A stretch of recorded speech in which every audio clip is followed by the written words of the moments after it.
Alright guys, today's video is going to be another how-to video about budgeting, and today we're going to focus on saving. So a lot has been said about having an emergency fund, having $1,000 saved up so that you are able to take care of those unexpected things that might come up. You know, an appliance breaks down, the vehicle needs some new tires, anything, the kids need some new furniture, anything along those lines. So statistics have shown that a good percentage of the population in the United States and the developed world, not even to talk about the developing world, that we do not have $1,000 saved up. So here I'm going to go over these two very simple charts that outline how you can do this very easily with not a lot of pain. So let's jump right into it. The first one that's here on the left is the $20 a week plan, as you can see right here where I'm hovering over. And basically what this plan is that you save $20 every week for the 52 weeks in the year, and at the end of the year you'll have $1,040. And it's pretty simple, straightforward. And sometimes we look at things and try to overcomplicate them, but this is as simple and as basic as it comes. $20 put away every week. At the end of the year you have over $1,000. And I would hazard to say most of us that live in the developed world, if we go out to a fast food restaurant or something, we will come pretty close to spending $20 every time we go out, if not exceed it. I know personally, for a family of 6, $20 is nothing. Even when we go to the least expensive fast food places and get the least expensive item, you'll still come pretty close to that. So this is something that anybody and everyone can do. This next plan over to the right, which I've labeled the corresponding week plan, is a little bit more involving in that it requires you to save the amount of money that is equal to the corresponding week. And so if we go over real quick, let's look at the first 13 weeks here. Week 1, you save $1. Week 2, you save $2, and your balance now becomes $3. So that's why the white dollar amounts are not corresponding to the actual week. Week 3, you save $3, and now your balance is up to $6. Week 4, you save $4, balance up to $10, and so on and so on. Week 5, and with this one, you actually end up with a little bit more at the end of the year. So if you do this consistently and religiously, at the end of the year you will have $1,378, which is a pretty good amount saved up, especially considering that you never have to put up more than $52.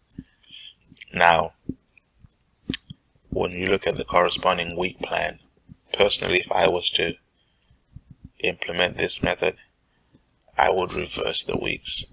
And what I mean by that is, instead of starting at 1, I would start at 52. And the reason for that is, we all know that whenever we start something, that is when we're the most enthusiastic about it. And as time goes on, our enthusiasm wanes, and sometimes we fall off the bandwagon, so to speak. Well, if you started with the higher amounts, then it'll mean that you'll have quite a significant amount of this saved up, and it actually gets easier as the year goes by. So your required amount will actually decrease. So if you do this for the first 13 weeks of the year, by week 14, you're only looking at putting away $39. And if you do this for half the year, by the time you get to the middle of the year, by week 26, you're looking at $26. And so it's progressively becoming easier while you are exponentially increasing your balance. So that's why I would look at it that way. A few tips for those people that are considering implementing either one of these plans is that this is very basic and simple mathematics, right? You know, the charts break down real easily. It's something that you can do. The key is, as with anything else, you need to start doing it and get going. One thing I would do is I would set up a separate account from my checking account. Do not put this money in your checking account. If you need to hide it under your mattress, if you need to put it in a Ziploc bag and put it in the back of your freezer or the bottom of your freezer, whatever the case may be, but do not put this in your checking account. I personally would put it in a separate savings account, ideally with a different institution from the one that I do my normal banking with. If that's not possible, then you can go ahead and do it with your regular bank or credit union, whichever you use. If you're going with the simpler plan, which is the $20 a week plan, if your employer allows it, or whatever situation you're in as far as getting income, I would automate this. So every time I got paid, I would have set up a direct deposit from my employer to deposit this amount into the bank. So I wouldn't even see it. I would see just a notation on my check stub that this money has been deposited into my bank account, but it would not actually get into my account, because the problem that we have is once the money gets into your checking account, most people look at it as this disposable income. And that's not what this is. This is money that's being set aside for you to be able to build up that nest egg. So if you get paid weekly, bi-weekly, you can set this up, automate it. If not, you can still say every time you get paid, let's say you get paid on a Friday, go ahead and transfer that amount before you spend it on some other things. For those people that get paid every 2 weeks, you can use those months where you get 3 paychecks instead of 2 to go ahead and stash some of that money. So if you were going to be putting away 20, and you know that in June, let's say you're going to have a third paycheck, well, maybe you could put some or all of that paycheck into this account. Because, guys, the goal of this is to build up that cushion, a little buffer, just a little something. This is not going to be your ultimate savings account, but it will be something that gives you a little bit of security.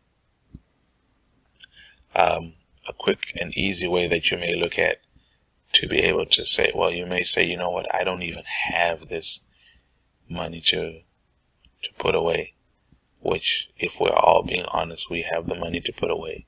If it's money that we use to get haircuts, if it's money that we use to get nails done, if it's money that we use to get hair done, if it's money that we use for any kind of membership, you have to evaluate it and look at yourself and say, what's more important?